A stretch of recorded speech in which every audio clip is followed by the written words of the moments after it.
Okay. All right. So here we are, Unscripted Session 2 or Season 2 or Episode 2, whatever we want to call it. It's Unscripted 2. And we are back. We've been away for a little while.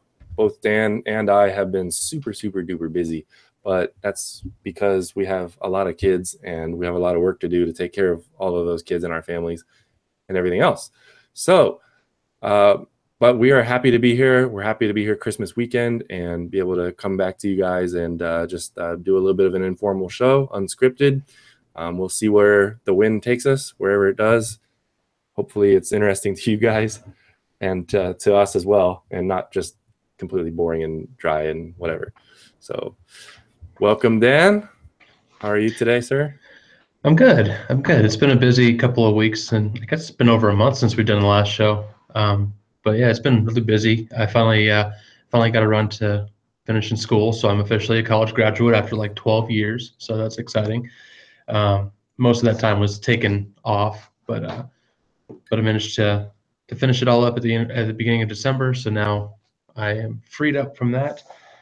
Still working on the IT certifications and all that good stuff, and just family stuff. We've been enjoying spending time together for the holidays and gearing up for Christmas in a couple of days here. So, what about you? What have you been up to?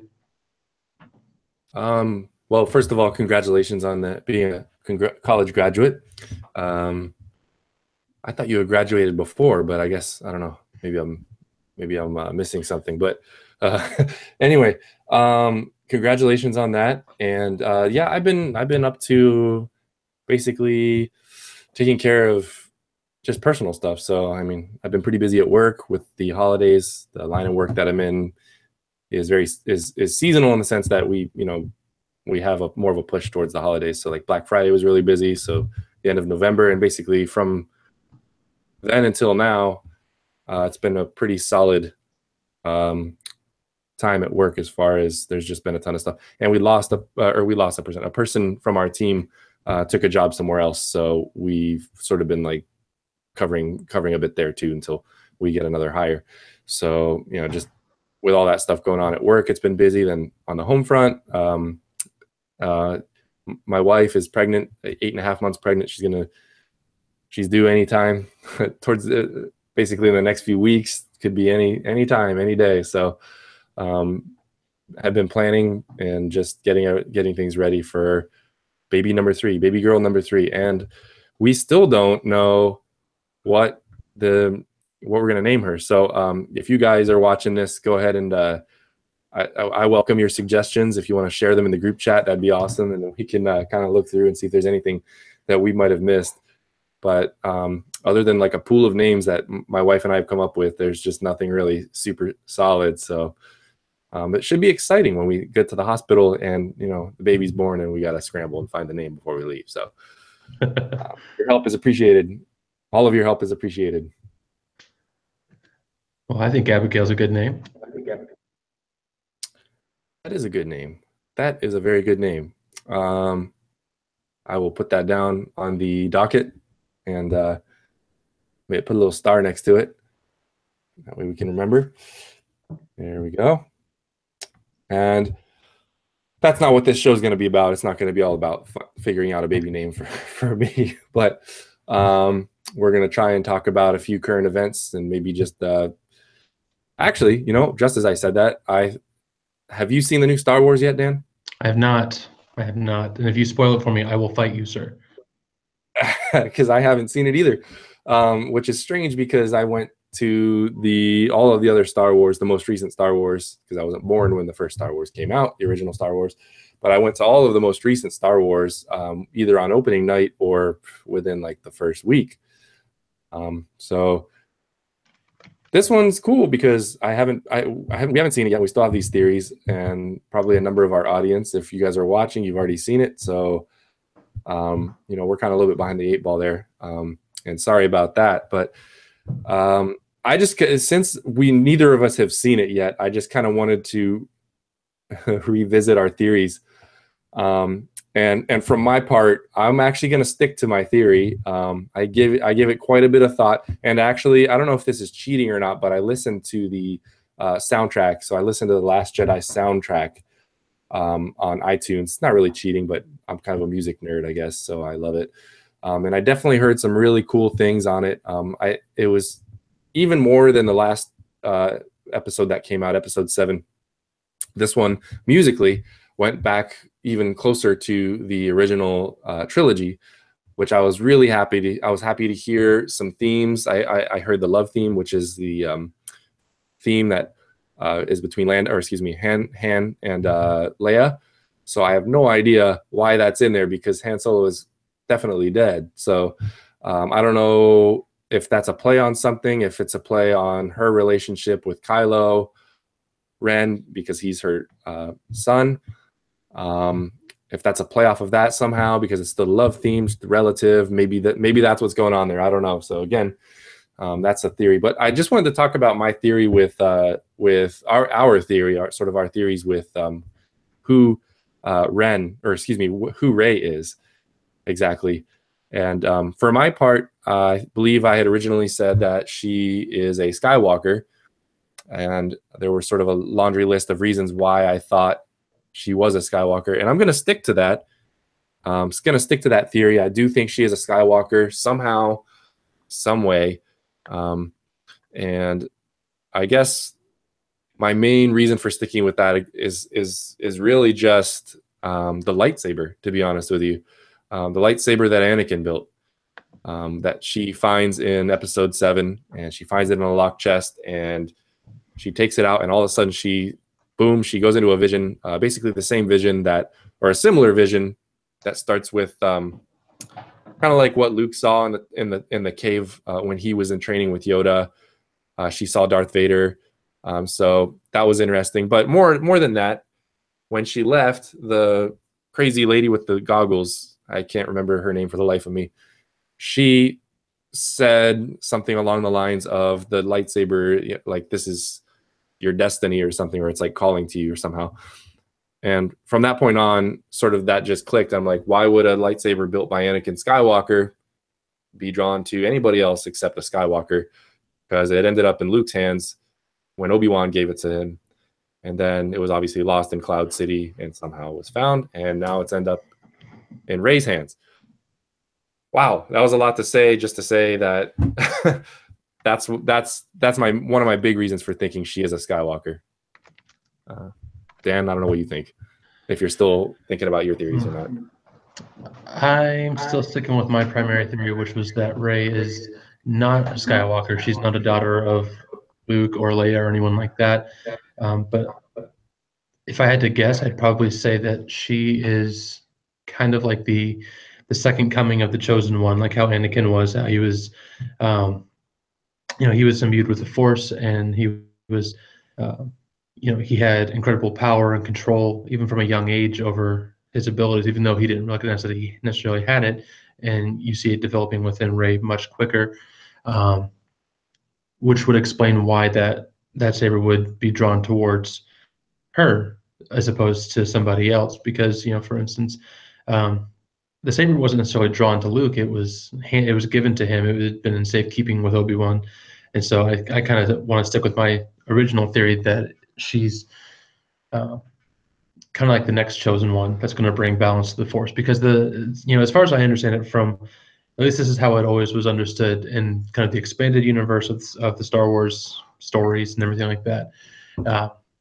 The balance is always in flux. Like, it's very rarely completely in balance. There's the light, there's the darkness, and the two must be balanced together. And so when the darkness has been completely defeated, and according to Star Wars literature and lore, then it's no longer in balance because there's too much light and there's not enough darkness. And then if the darkness takes over, like they did with the Emperor and Darth Vader, then that balance is thrown off again. And so the purpose of the chosen one is not to necessarily defeat evil and bring victory to the good. It's to bring balance between the two. Okay. Which is why technically he's the chosen one. Yeah, that's what I think. Or whatever. Yeah, that's kind of what I think about it. You mentioned in the trailer when she has the vision, in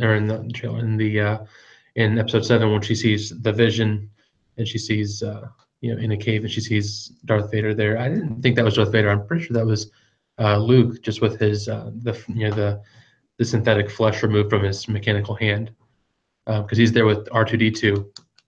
What do you think about that? Or maybe it was an older Darth Vader from like episode 2 or something. Yeah, that was kind of what I was thinking. It was more the episode 2 thing. Yeah, when you see Luke's hand on R2's head, the mechanical hand, yeah, that was clearly him. Again, my memory could be a little hazy on that, but I thought there was an image of Darth Vader somewhere in there. But that wasn't really my sort of like main pushing off point to say that this is like that she's a Skywalker. And I don't necessarily even think that the lightsaber chose her, because she was called, like, she hears like these strange sounds coming from the basement, and she goes down there and she ends up in, kind of like this weird dream, like lucid sort of state where there's like stuff going on around her. And then she sees this chest. And as soon as she touches that chest, that's when she goes into the vision. So it was almost like the Force brought her there. So from that sense, I don't see it as like the lightsaber itself choosing her, more the Force bringing her there, which could align better with your theory of, the Force always needing to come into balance, to sort of keep things, Force being in balance would be, but to keep things status quo, I guess. But so from that standpoint, I guess it could go either way. I think what I was going more off of even was like anybody could have stumbled onto that lightsaber at any given point in time. But for that goggle lady, who apparently definitely knows more than she's letting on, and you can just tell, for her to say what she said, I feel like that's something. And when I say she's a Skywalker, I'm not necessarily saying she's Luke's daughter or Han and Leia's daughter. I think there's other ways for her to be a Skywalker. And I don't remember if I mentioned this in the last episode that we talked about this, but I think since then I've had this thought into my mind, sort of this theory, another alternate theory of how she could be a Skywalker, two actually. So the first being that somehow Anakin, his little guys were preserved at some point in time. So you got those guys preserved swimming around somewhere in a lab, and at a given point, somebody may have decided, hey, let's go ahead and use these guys and put them with somebody else that's really Force sensitive. I don't know. And therefore, if that did happen, then she is a Skywalker. And she's Anakin's direct descendant and Luke's sister, half sister. Wouldn't that be interesting if she's Luke's half sister? And maybe that's why he has such a strong aversion to, or as it appears in the trailer, that he has such a strong aversion to training her at a certain point when he realizes who she is, or maybe he's just realizing the power that she has. Now, number two theory would be that she's, and this is kind of out there, but I'm just going to share it. But Owen and Beru Lars have a kid, and that kid has a kid, and that child is Rey. So obviously we know that Aunt Beru is Anakin's sister, right? Sister or cousin? Cousin. Half sister, I think. Half sister. Okay, so they're related. There's a blood relation there, I think. So that would still give her like a little bit of access, although less pure access or whatever to the Skywalker blood pool. But she would nonetheless be a Skywalker. That theory is kind of like kind of a weak one, and I feel like if she was from that end of the gene pool, that she wouldn't necessarily be as powerful as we are, as she appears to be in the films. But I do think that there is an off chance that she could be Anakin's daughter. I think there's also a very real potential that they just won't explain it and they'll just let it be a mystery to troll everybody. I think that's a good opportunity too. Yeah. And J.J. Abrams, the director of the first film, was like, "Hey, just so you guys know, the parents, her parents are not in the first film. In other words, the episode 7. So, I mean, I guess that eliminates Luke, which I feel like still does not shoot my theory. Like, because I'm saying she's a Skywalker. I'm not saying she's Luke's daughter. I know I originally started out by saying, hey, I think she's Luke's daughter, but I still think there's a Skywalker or something in there. I heard a crazy one online that she's a Palpatine. The internet's a magical place. I had a question that when you were saying that before, I think I misunderstood what you were saying. Were we saying that we weren't saying that Rey was Luke's half sister, were we? Because that's not accurate. That she would be a cousin then. If she's a child of Anakin, she would be a half sister. Right, but if she was, you were talking about her being potentially like a child of his Uncle Owen and Aunt Beru, then that would make her a cousin. In that case, yeah. But in the case of my first and more well thought out theory, if she's somehow like, Anakin's little boys were put in with somebody else, then she would be Luke's half sister. And that, I think, could explain more of the raw power in the sense of like, okay, Anakin's the chosen one. He had all this raw power. And basically, if Anakin's already dead, it's, since he's already dead as Darth Vader, and then somebody at some point in time stumbles onto these, his stuff in a jar, and it's like, okay, let's go ahead and put this in like the strongest Jedi chick we can find. Okay, strong Jedi dude, chosen one with strong Jedi chick. Let's have let's make a baby kind of thing. Then that could explain how strong she is. And that would be a pretty crazy, like, let's find, how do you even reveal that to the audience? I don't even know. And I don't think it's going to be revealed in this episode. I don't know. Do you think it'll be revealed? No, I think it'll be one of those things that if it is, it's going to be revealed at the very end. And then we'll have to wait for more details later on. Yeah. But yeah, but I feel like there's going to be it's got to be something crazy. Like, you can't just make her like who else's kids is she going to be? Like, I mean, to make it carry some weight, like just some like random, you know what I mean? Like, there's only so many people in the Star Wars universe that carry the type of weight to be able to like, okay, this is their kid, and look, see how powerful, like this, that's why she's so powerful, like, I don't know, like Yoda's kid, and somehow she just came out more human than Yoda-ish.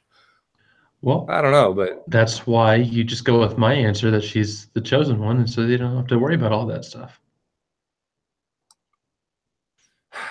That works too, because her parents, the Force or whatever, are not in the previous episode. So that I think that's why I think yours still works too. It's just such a toss up, and maybe I'm just trying to figure out, like, and it's so tough because the film just came out, but like, what's the cliffhanger? What do you think the cliffhanger is going to be on this? So we had episode 2, Empire Strikes Back. The cliffhanger is, after all this, like, Luke is planning to kill Darth Vader. He knows he's got to take him out. At the very end of the episode, he finds out, hey, this dude I've been trying to kill is my dad. Mm-hmm.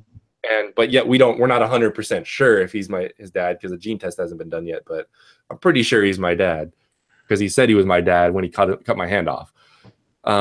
So that's a pretty big cliffhanger. So I feel like they're going to try and, like you said, they're going to try and trump that somehow, or at least kind of bring it to that type of a level. What's going to be the cliffhanger this time?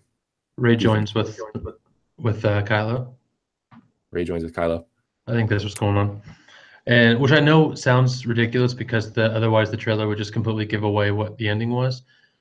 But maybe it's not. Maybe I don't know. I just think that would be a really good ending to it. Things start getting really dark and go really crazy, and all of a sudden those two end up together. But maybe not even necessarily, in order to just go off and conquer the galaxy, with, under the command of Snoke or whatever. But, planning on the two of them joining forces together to overthrow Snoke and, conquer the galaxy the old-fashioned way, kind of thing. So then that leaves us with a double redemption story. And again, the onus falls to Luke to bring everybody back, and possibly Leia. But from the Jedi part, that's everything falls in. If this is the way it goes, then everything's on Luke's plate again. He's going, here we go again. Mm-hmm.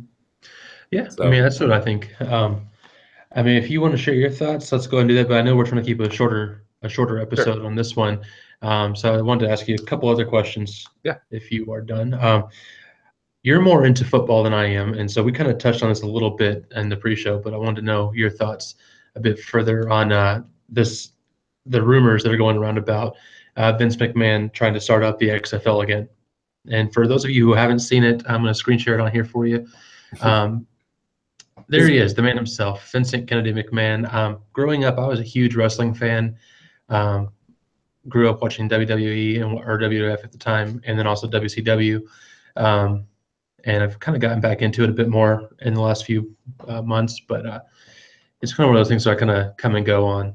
But back in 2001, McMahon had started this side venture of his, aside from pro wrestling, to do a competitor to the NFL, which obviously didn't make it. I think it went like one season or something like that.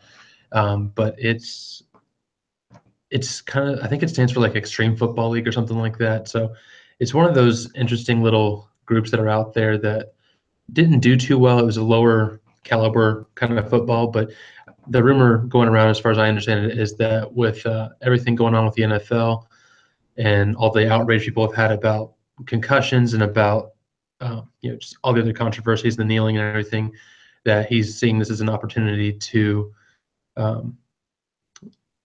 as an opportunity to kind of get back into it and provide some real competition to the NFL. So, me as a wrestling fan, I find it interesting from that perspective.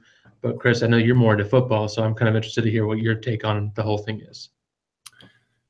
Yeah, so I mean, I watch football pretty much on a weekly basis, and so I enjoy it, and I like to think that I'm not like a crazy fan or anything like that, but I enjoy watching it. I think it's a great sport. I think it's a great concept, and it's a great way to bring people together.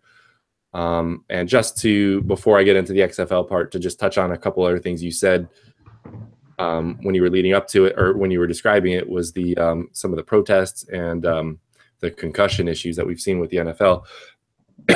And one of the problems that the NFL has been experiencing lately is a lack of apparently a lack of fan interest, at least on the TV end. We've seen, actually, sorry, on both ends, because we've seen ratings drop, and all you got to do is just do a cursory Google search to sort of see that my point is correct.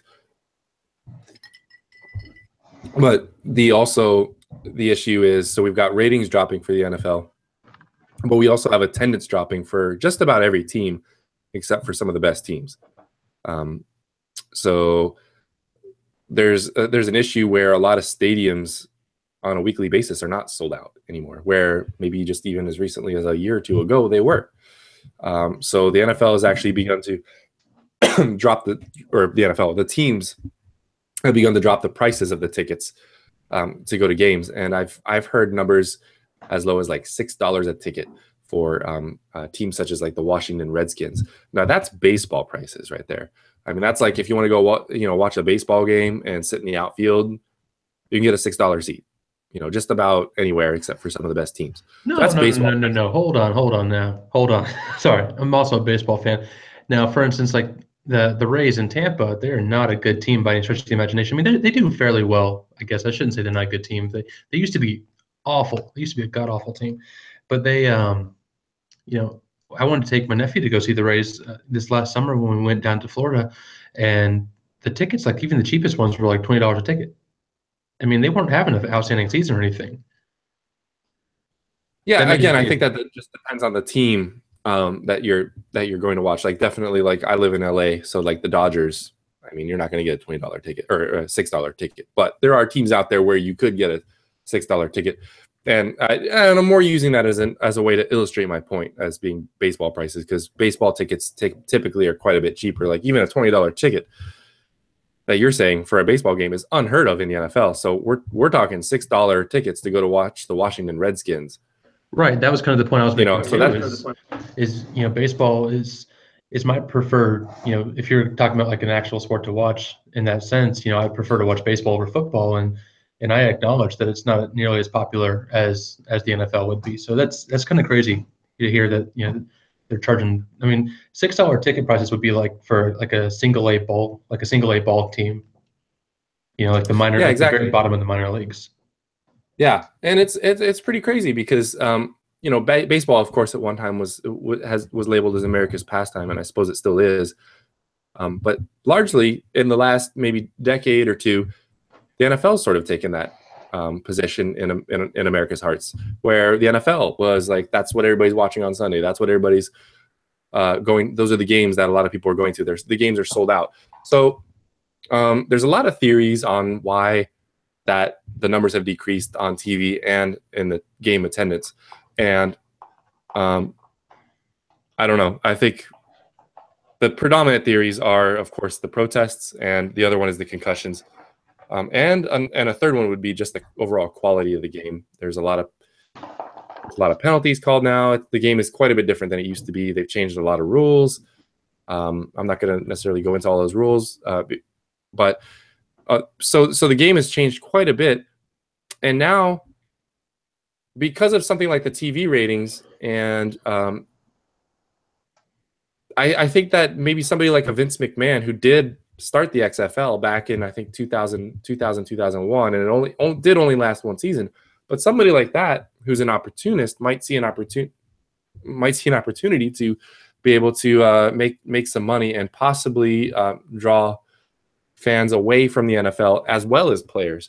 So one of the other things that with the NFL that separates it from other sports, the other big sports such as baseball, basketball, and hockey, is the contracts, the player contracts. So a player contract in the other three major sports is a guaranteed contract. It's guaranteed. So when you sign that contract as a player, that's guaranteed money. Basically, the team is liable to pay you or else. And so there's been cases where players have retired and whatnot, and the team owes them still $100 million, right? So these guys are collecting checks, and they're retired, and they're collecting massive checks when they're retired. But in football, when you no longer play for the team, so for example, if a player gets cut by a team because they say, okay, you're no longer good enough to play for us, then the contract is void. If a player retires from a team, the contract is void. If a player is injured and they decide, they're not playing for a team, the contract is void. So the NFL has very strict rules on its players as far as like how they pay things out. There's like a very it's very structured, and it's one of the reasons that we've seen players actually sort of in years past in the NFL protest when they do like the collective bargaining agreement. And what Vince McMahon is doing is saying, or we think Vince McMahon is doing and saying with the XFL, is that he's going to provide guaranteed money for players similar to the other major sports in the United States. So what people are saying that he's trying to do is to entice players that are now in the NFL to come over to the XFL if this does happen, if this does get created, this entity does get created, to play over there. And wow, if I'm an NFL player, I might give that some serious thought. Now, there are some issues of credibility and whatnot, so that's also sort of like a bit of a give and take there. So I think there will be a lot of players that wouldn't do that. But if a player is all about money and making sure that they get paid, I could see somebody jumping for something like that. Like, hey, I'm here to make money. I don't care how I make it. I don't care who I make it from, as long as I'm playing the game that I love and making the money that I want to make. And I'm going to get that money no matter what. So I think that there will be people that are enticed, again, if this is the case. So I think that's the pull of the XFL. I think that's where he thinks that it could be successful, is bringing in good talent from the NFL if they're willing to come over.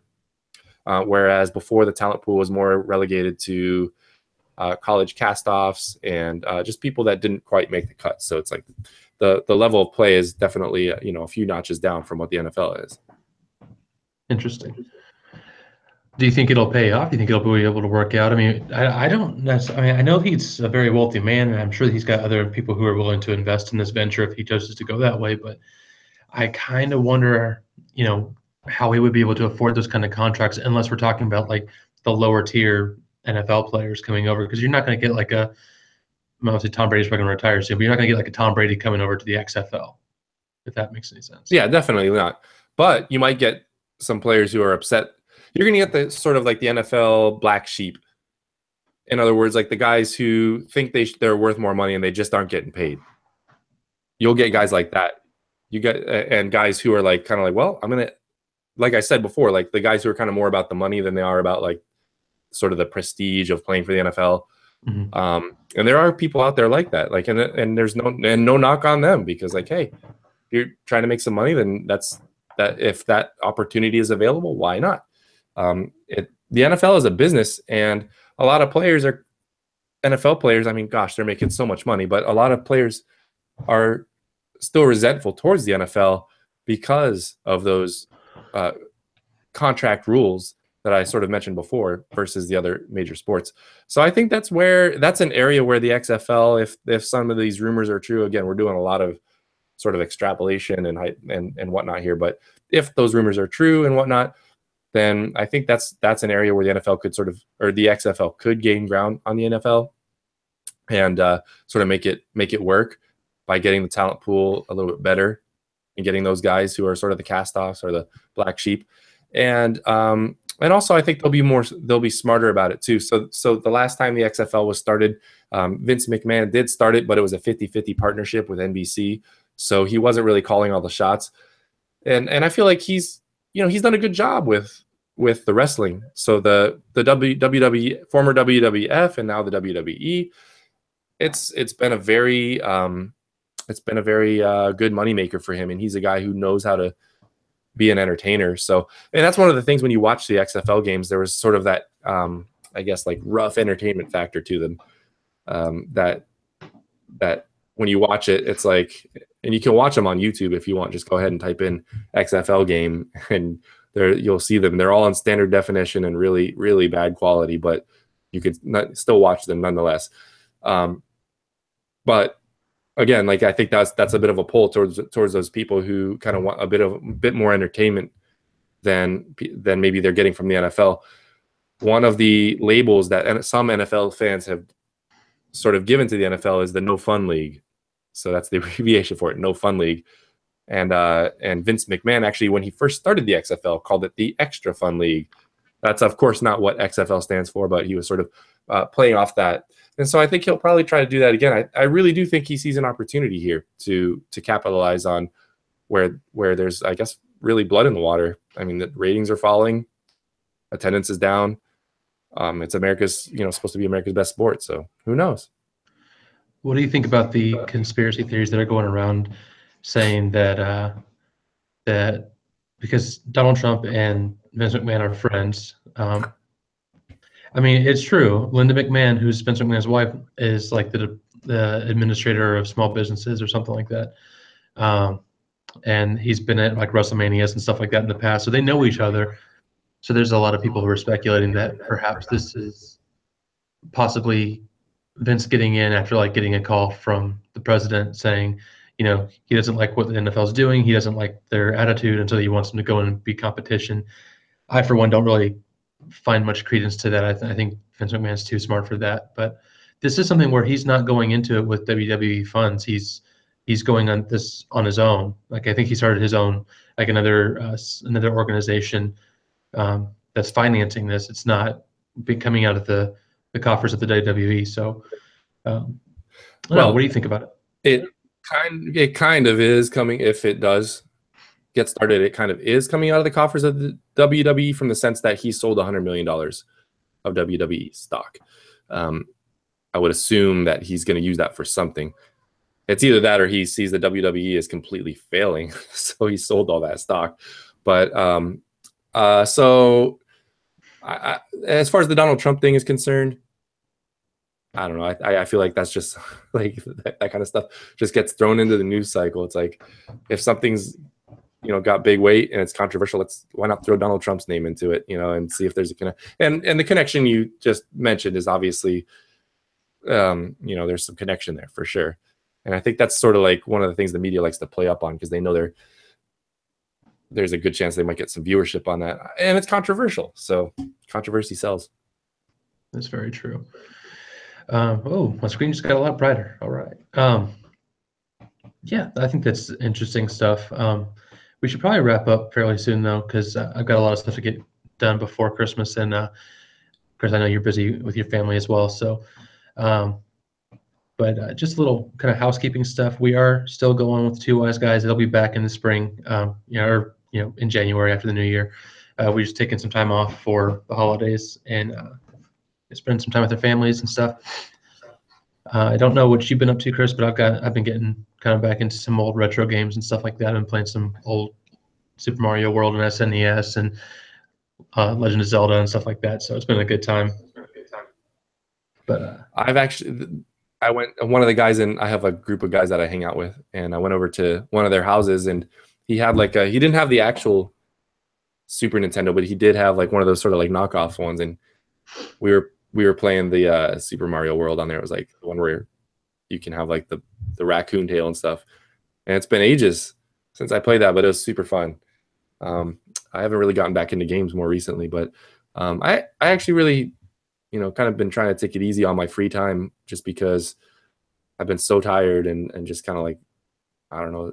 I don't think I'm burned out, but I just been really tired. So it's like kind of got to like recharge somehow.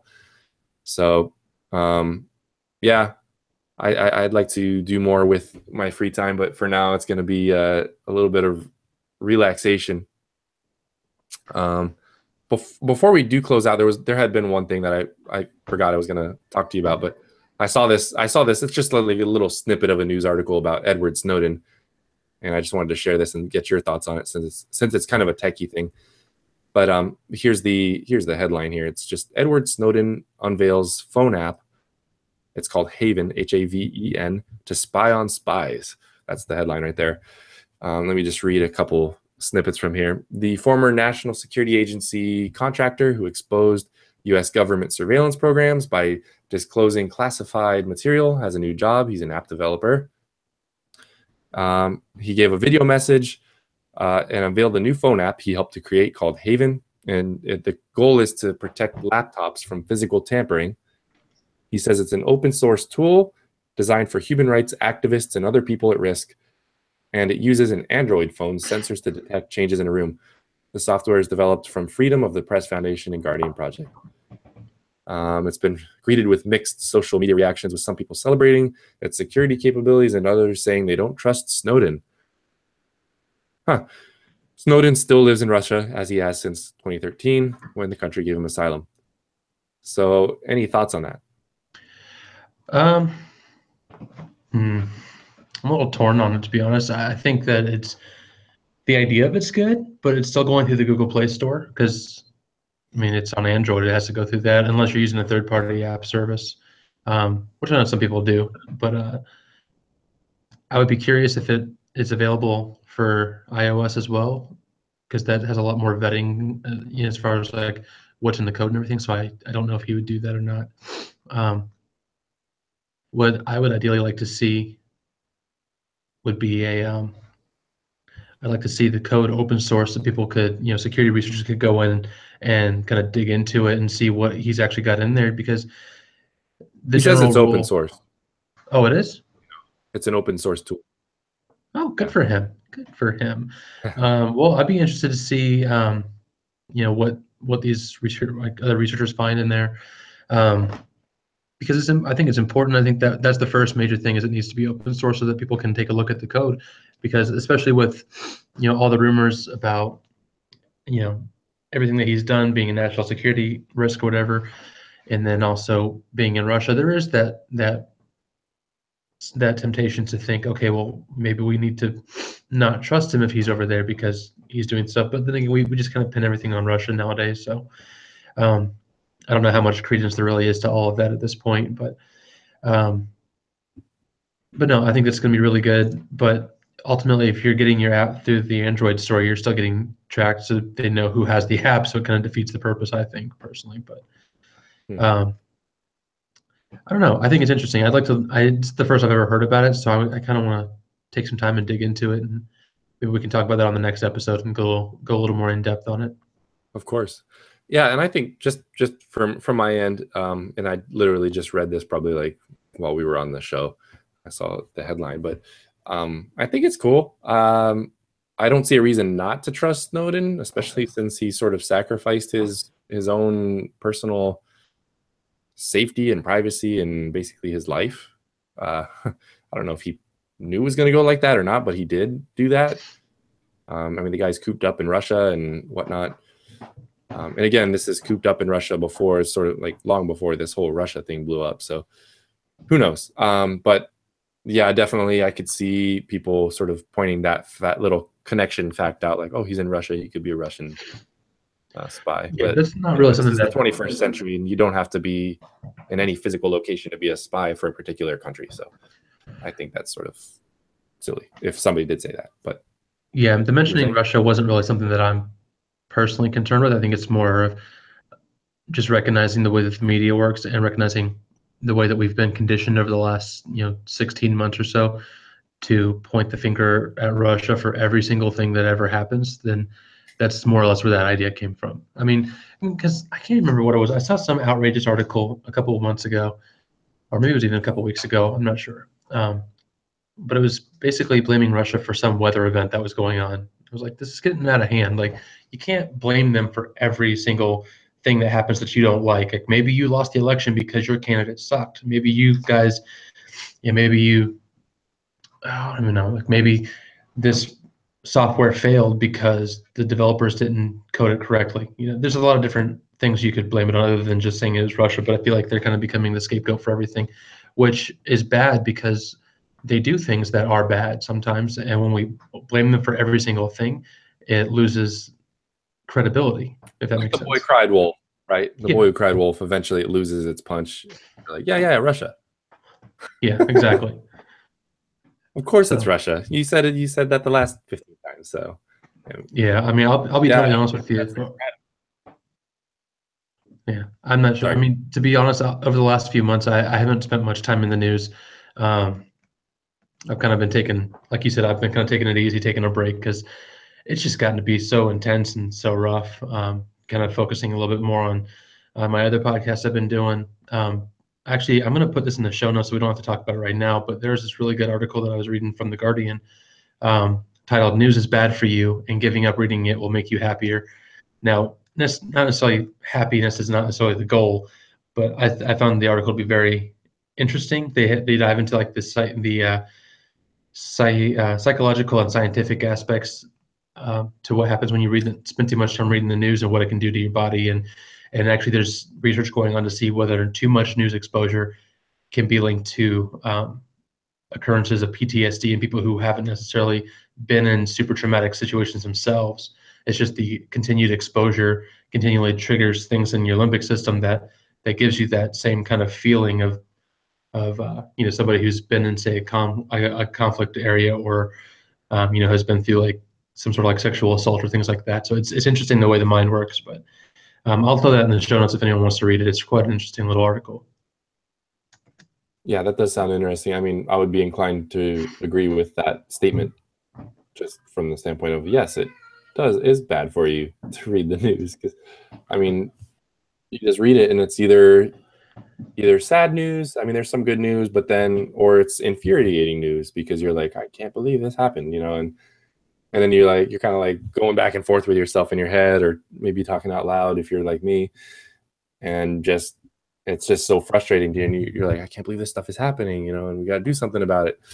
So I think especially for people of action, but just for anybody, that it can be more stressful. And I'm kind of thinking like, wow, gosh, how else do you like stay informed if you're not listening to the news, and I'm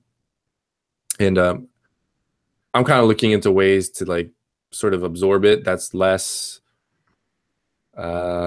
stressful and traumatic, I guess. Maybe, I don't know if there's like a different approach to it, but I'm trying to work on that just personally, so that I can kind of stay up to date with the news cycle, but not necessarily be super stressed out about it. That's tough. Yeah, if you figure that out, let me know. I tried, and it's just like every single time I get back into the news and I start reading anything, like we have a company cell phone at work that that whoever the night watchman is for that night will carry around with them, and it's got a news app on there, and so I'll sometimes flip it open to see what's going on. And it's like the first, like 15 out of the first 20 articles are all about something Trump said or did, and the rest of it's all about like some horrific event that's happened in Africa and then like North Korea, and I'm just like I can't handle it. So I've taken a break. I've been enthralled in the news for years and years, so I felt like it was just time to take a little break, take a step back, and kind of recover a little bit. So it's been getting a lot better. Yeah, and I think, of course, our show is unscripted. We did not plan to talk about the XFL or Star Wars in any shape or form. But to your point, I feel like that's kind of why we gravitated to this subject, because it's like, oh, something a little less stressful to talk about that's like not really super important if we're wrong. Like, I mean, if we can't figure out who Ray's parents are, okay. I mean, and if the XFL doesn't happen, okay. I mean, it's just like, it is what it is. But yeah, I could see why we would have gravitated towards those at this point in time. So, but one thing that has caught my attention, and sorry, I don't want to take us too much longer, but is just sort of like the current, like the state of the weather. It's just been something that's been on my mind for the last few years, and I never really sort of gave it too much thought. But lately, I've been thinking about it a lot more, and I just remember, and I've lived across the United States. So I lived in Florida, I moved to Texas, and then I moved to California.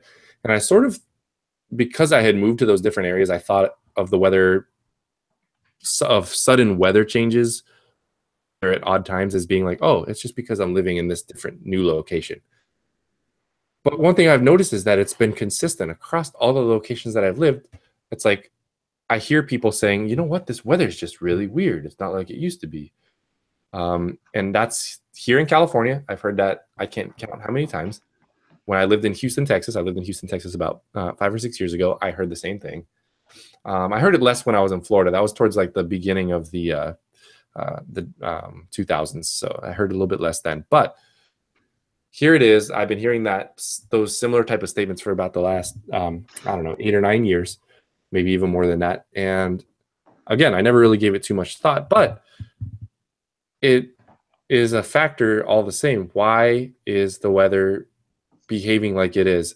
So, for example, California, where I live, we've had wildfires, we've had crazy winds, which is nothing out of the norm. But we've had, Thanksgiving Day, we had record temperatures in the mid 90s on Thanksgiving Day here in California. And we experienced those temperatures throughout December until just this week, and all of a sudden we get this dive of temperature into like the low 70s, high 60s.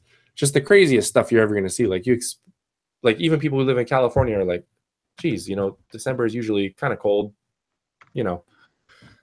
So it's again, I don't have like any like hard evidence. I don't have anything like concrete or anything like that. But it's just one of those things that I've sort of been thinking about more, and I just wanted to just run that across you and just see if that's something that's been on your radar, if it's ever gone into your thought process at all, where you live. Yeah, I guess a little bit. I mean, I don't know. I think the weather pattern just fluctuates in different parts of the area. I know, like right now, I think we're in a La Nina cycle, so that has something to do with it. A few years back, we were in, I think, the El Nino cycle, and that caused like unusually warm, temperatures. But what is El Nino? I don't fully understand what it is. It's something I remember hearing about as a kid, but I'll look it up. I'll throw the link. Exactly. It's on the news. I know it's this weather cycle where it sort of reverses, like La Nina, something spins the other way, and then El Nino, it spins the other way. And it creates like different dynamics in the weather. But I'm like, what? Are you serious? Like, when did El Nino come around? Like, when did this start happening that El Nino gets talked about? And I'd be curious to do a little bit of research into it. Actually, now that you brought it up, but I feel like it's more of a new phenomenon. I don't think anybody in the 70s or 80s was talking about El Nino. Oh, again, I'd like to know when it was discovered, because just because it's not talked about doesn't mean it wasn't there. Just exactly. Yeah. We don't necessarily know that it wasn't there, and maybe it is a new development. Who knows? But I mean, I don't know. I have my own theories about the weather situations going on that I don't really want to get into right now, but I don't know. Yeah, same here. And yeah, because if we got into that, it'd open a whole can of worms. But maybe that's something for us to talk about on our next episode, or at least maybe open up or just talk about a little bit and expound on, because it is something that I've been thinking about. And definitely it seems like you've given it just a little bit of thought. And I'm sure our viewers have done, the same. I mean, you notice the weather patterns of where you live, and you're like, oh my goodness, why is the weather like the opposite of what it should be? Mm-hmm. So, anyways, let's close up. We just want to thank you guys. Dan, I'll let you close everything out, but I just want to thank you guys for listening to us. Those of you who are our loyal viewers, and we just want to encourage you guys to reach out to us with any questions or comments that you have about our broadcast, about our talking style. Maybe we totally irritate you. Maybe you really like us. Either way, just give us a shout and let us know what you think. Your comments are always welcome, and we really appreciate you guys a lot. So with that, I'm just going to hand it off to you, Dan, to close everything out. All right. Well, like Chris said, we want to thank everybody for tuning in tonight. And if you're listening to this as a podcast, I'd like you to ask you if you could go on to the iOS podcast app and take some time just to leave a rating and review. That would really help the show out a lot. If anyone's interested in becoming a financial supporter, we're trying to kind of build up to doing this a bit more professionally, like not necessarily leaving our full-time jobs to do it, but to make it a bit more of a professional setup and things like that. You can head on over to patreon.com/2wiseguys and sign up there. There's different reward tiers and benefits for signing up on there. But yeah, we just wanted to thank you guys for tuning in tonight, and I hope that you guys all have a great Christmas and a very happy New Year.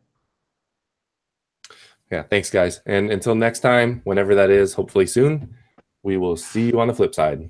Take care. Bye-bye.